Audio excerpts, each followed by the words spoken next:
गहरे समुद्र के बीचों बीच जहां सूरज की किरणें भी रास्ता भूल जाती है, एक निर्जन द्वीप सदियों से अपने भीतर कई राज छिपाए बैठा था। कहानी की शुरुआत होती है एक ग्रुप ऑफ टीम से जो प्रशांत महासागर के बीचों बीच यात्रा कर रही है। यह टीम एक बड़े जहाज पर सवार है और उनके साथ है डेविड, एक युवा और महत्वाकांक्षी वेदर ऑफिसर। डेविड का काम मौसम की जानकारी प्रदान करना है और वह इस यात्रा में शामिल है क्योंकि सरकार ने उसे एक विशेष मिशन पर भेजा है। वे सभी एक दूर दराज रहस्यमय द्वीप की ओर जा रहे हैं जो समुद्र को बीचे बीच स्थित है। इस द्वीप पर मौसम की स्थिति बहुत अनिश्चित और बदलती रहती है और सरकार को इसकी सटीक जानकारी चाहिए। डेविड को इस द्वीप पर लगभग 1 साल तक रहना है जहां वह मौसम का डाटा इकट्ठा करेगा। साल भर डाटा एकत्रित करने के बाद वह वापस लौट आएगा। टीम ने उसे साल भर का भोजन, आवश्यक सामान और उपकरण प्रदान कर दिए हैं ताकि वह अकेले उस वीरान जगह पर जीवित रह सके। कई दिनों की थकाऊ यात्रा के बाद आखिरकार जहाज उस द्वीप के करीब पहुंच जाता है। द्वीप पूरी तरह से निर्जन दिखाई देता है, ना कोई पेड़ पौधे, ना कोई जानवर और ना ही कोई पक्षी। समुद्र की लहरें चट्टानों से टकराती हुई एक ड्रावना संगीत पैदा कर रही है। टीम छोटी नाव की मदद से द्वीप पर उतरती है। द्वीप पर एक पुराना लाइट हाउस और उसके पास में एक छोटा सा घर जहां डेविड को रहना है। यह घर पहले से मौजूद है क्योंकि इससे पहले रॉबर्ट नाम का एक वेदर ऑफिसर यहाँ रह चुका है। रॉबर्ट ने 1 साल तक अकेले यहाँ रहकर मौसम का डाटा इकट्ठा किया है और उसकी ड्यूटी अब समाप्त हो चुकी है। योजना यह है कि रॉबर्ट अब जहाज के साथ वापस जाएगा और डेविड उसकी जगह लेगा। लेकिन जब टीम घर में प्रवेश करती है तो सभी स्तब्ध रह जाते हैं। घर के अंदर कोई नहीं है। रॉबर्ट का कोई नामो निशान नहीं है। उसका सामान यहाँ वहाँ बिखरा पड़ा है जैसे कोई जल्दबाजी में चला गया हो। टेबल पर अध खाई रोटी, फर्श पे गिरे हुए कपड़े और दीवारों पर धूल। कैप्टन और डेविड सोचते हैं कि शायद रॉबर्ट लाइट हाउस में होगा। वे दोनों बिना समय गवाए लाइट हाउस की ओर बढ़ते हैं, लेकिन लाइट हाउस पहुंचकर उन्हें एक और आश्चर्य होता है। लाइट हाउस के चारों ओर तेज और नुकीली लकड़ियां गड़ी हुई है जैसे किसी ने जानबूझकर इसे घेर लिया हो ताकि कोई अंदर ना घुस सके। यह दृश्य डरावना है। लकड़ियां किसी जंगली जानवर से सुरक्षा के लिए लगाई गई लगती है। कैप्टन और डेविड दरवाजा खटखटाते हैं लेकिन अंदर से कोई जवाब नहीं आता। आखिरकार वे दरवाजे को धक्का देकर अंदर घुसते हैं। अंदर उन्हें एक बूढ़ा आदमी मिलता है जिसका नाम गुरुनर है। गुरुनर का चेहरा थका हुआ और रहस्यमयी है। उसकी आंखों में एक अजीब सी चमक है। जब वे रॉबर्ट के बारे में पूछते हैं तो गुरुनर ठंडे लहजे में कहता है वह मर गया। वह समुद्र की ओर गया लेकिन कभी वापस नहीं लौटा। यह सुनकर डेविड और कैप्टन दोनों चौंक जाते हैं। कैप्टन डेविड से कहता है अगर तुम अब भी चाहो तुम हमारे साथ वापस चल सकते हो। यह जगह सुरक्षित नहीं है, लेकिन डेविड इनकार कर देता है। उसके मन में लालच है। अगर वह सरकार को सटीक मौसम रिपोर्ट दे पाया तो उसे एक अच्छी रकम मिल सकती है। कैप्टन उसे अपनी सुरक्षा के लिए एक बंदूक देता है और कहता है यह जगह मुझे ठीक नहीं लग रही है, अपना ख्याल रखना। इसके बाद टीम डेविड को वहां छोड़कर चली जाती है। अब वे 1 साल बाद वापस आएंगे। कैप्टन के जाने के बाद डेविड घर को व्यवस्थित करता है। वह अपना सामान वहां रखता है, कमरे साफ करता है और रहने लायक बनाता है। रात होने पर उसे दराज में एक डायरी मिलती है, रॉबर्ट की डायरी। डायरी में द्वीप के बारे में कई बातें लिखी है, बदलते मौसम, अकेलापन और कुछ रहस्यमय जीवों के बारे में। लेकिन सब कुछ स्पष्ट नहीं। कुछ पन्ने फटे हुए हैं, कुछ बातें अधूरी। डायरी में अजीब जानवरों की स्केच बने हैं, लंबे हाथों वाली, चमकदार त्वचा वाले जीव। डेविड सोचता है कि शायद रॉबर्ट अकेलेपन में समय काटने के लिए ऐसा करता होगा। एक पन्ने पर रॉबर्ट की पत्नी की फोटो लगी है। डेविड डायरी पढ़ते पढ़ते थक जाता है और सो जाता है। अगली सुबह डेविड अपना काम शुरू करता है, मौसम का डाटा इकट्ठा करना। लेकिन समुद्र के किनारे पहुंचते ही उसके कदम रुक जाते हैं। चट्टानों के बीच कुछ पत्थर अजीब पैटर्न में सजे हैं और उनके बीच सिपियां रखी है। यह किसी रस्म जैसा लगता है। डेविड सोचता है कि शायद गुनर ने किया होगा। वह काम में लग जाता है। दूरबीन से लाइट हाउस की तरफ देखते हुए उसे गुनर के साथ एक और व्यक्ति दिखाई देता है, लेकिन पलक झपकते ही वह गायब हो जाता है। डेविड इसे भ्रम मानता है। रात को डेविड काम में व्यस्त है, तभी दरवाजे पर दस्तक होती है। वह सोचता है गुरुनर होगा। नाम पुकारता है लेकिन कोई जवाब नहीं आता। लालटेन लेकर दरवाजे की ओर बढ़ता है, तभी अजीब सी आवाजें सुनाई देती है, किसी इंसान की नहीं। दरवाजे के नीचे से एक हाथ अंदर आने की कोशिश करता है, लंबा, चिपचिपा, इंसानी नहीं। डेविड डर से भाग जाता है और बेसमेंट में छुप जाता है। वह जीव घर के अंदर घुस जाता है और डेविड को ढूंढता है। डेविड दरार से देखता है। जीव का चेहरा डरावना, आंखें चमकदार। जीव डेविड को देख लेता है और हमला करता है। डेविड चाकू से उसकी आंखों में वार करता है और जीव चीखते हुए भाग जाता है। अब डेविड को डायरी की बातें सच्चे लगती है। वह पूरी रात नहीं सोता। सुबह बाहर निकलते ही रेत पर अजीब पैरों के निशान दिखते हैं। समुद्र की ओर जाते हुए अब डेविड समझता है कि गुनर ने लाइट हाउस क्यों घेरा है। वह डर से लाइट हाउस की ओर दौड़ता है और गुनर से अंदर आने की गुहार लगाता है, लेकिन गुनर मना कर देता है। कहता है तुम्हें जहाज के साथ लौट जाना चाहिए था। डेविड निराश लौटता है। गुनर उस पर पानी फेंक कर भगाता है। अब डेविड खुद सुरक्षा करता है। खिड़कियां लकड़ी से बंद कर देता है। घर के चारों ओर नुकीली लकड़ियां लगाता है। दरवाजे के बाहर पुराने कागज और किताबें रखकर तेल छिड़कता है ताकि आग लगाकर जीवों को भगा सके। घर में एक पुराना बॉक्स मिलता है, उसमें बंदूक और गोलियां हैं। यह देखकर थोड़ी उम्मीद बढ़ती है। शाम ढलते ही डर बढ़ता है। डेविड बंदूक लेकर कोने में बैठता है। अचानक आवाज आती है। समुद्र से कई जीव निकलते हैं, घर की ओर बढ़ते हैं। वे दरवाजे तोड़ने लगते हैं। डेविड गोलियां चलाता है। कुछ जीव मरते हैं, लेकिन वे और भी आक्रामक हो जाते हैं। डेविड कागजों को आग लगाता है। जीव डर के भागते हैं, लेकिन आग घर तक पहुंच जाती है। घर जलने लगता है। डेविड चादर लपेटकर बाहर निकलता है और लाइट हाउस के पास पत्थर के पीछे छुप जाता है। हाथ में चोट लग जाती है। बारिश शुरू हो जाती है, जिससे आग बुझ जाती है, लेकिन घर राख हो जाता है। अब डेविड को लाइट हाउस में शरण लेनी है। वह राइफल लेके छुप जाता है और गुनर के पानी भरने आने का इंतजार करता है। गुनर बाहर निकलता है। डेविड उसके पीछे जाता है। तभी एक जीव उस पे हमला करता है। यह गुनर का पालतू है। डेविड उस जीव को पकड़ लेता है और मारने ही वाला होता है, लेकिन गुनर उसे रोकता है। फिर डेविड शर्त रखता है, जीव को जिंदा रखना है तो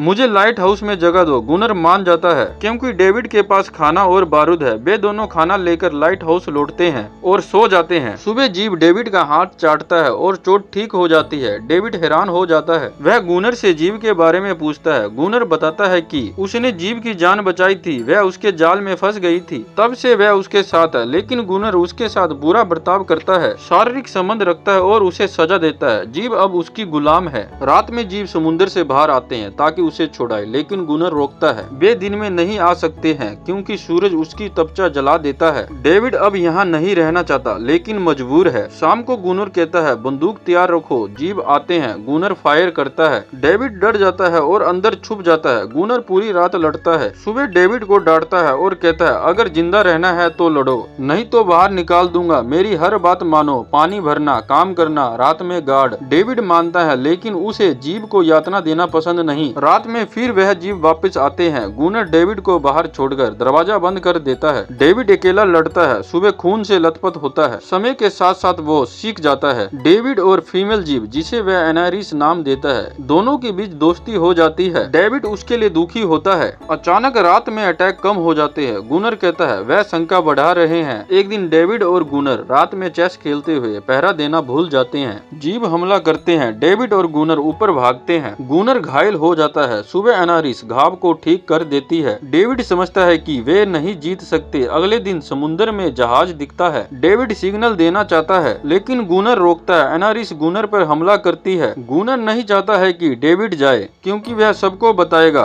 जहाज चला जाता है। गुनर एनारिस को मारता है। डेविड ये देख कर बहुत परेशान होता है। वो एनारिस को एक टॉय बोट देता है। फिर एनारिस उसे असली बोट दिखाती है, जो पहले आए लोगों की है। जीवों ने उसे मार दिया था। उनका जहाज डूबा था। उनके पास बहुत गोला बारूद से, जो समुद्र में डूब चुका है। डेविड योजना बनाता है डाइविंग सूट से समुद्र में जाकर बारूद लाना। गुनर मना करता है। डेविड और एनारिस करीब आते हैं।